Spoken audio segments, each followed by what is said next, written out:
What kind of intelligence does the U.S. have to say this?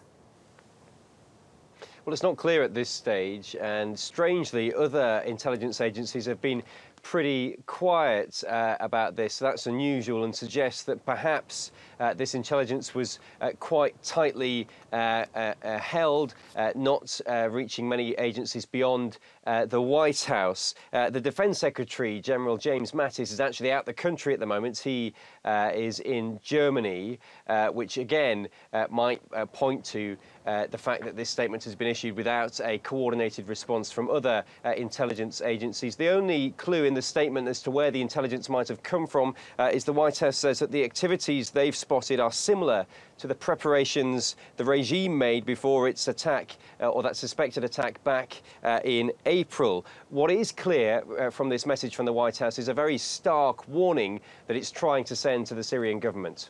Indeed, of course, the U.S. has said Syria will pay a heavy price for it if it does this. But what exactly does that mean? Well, back in April, when that suspected chemical weapons attack happened, which left dozens of civilians, including many children, dead, the pictures from that attack that President Trump saw changed his mind on Syria. That's what he said in a press conference. And of course, days after that, the US launched 59 Tomahawk cruise missiles at a Syrian airbase that the US suspected was housing chemical weapons used in that attack. So this statement lays the groundwork for a similar sort of response to that. It's just a warning at this stage, nothing more, but clearly the message the US is trying to send is, look, that's the sort of action that we're prepared to take if you continue doing what we suspect you are doing. And of course, it remains to be seen if the Trump administration will actually do that, because as we saw with the Obama administration, they had drawn a red line with chemical weapons, but didn't back it up, much like the Trump administration is saying that they will do.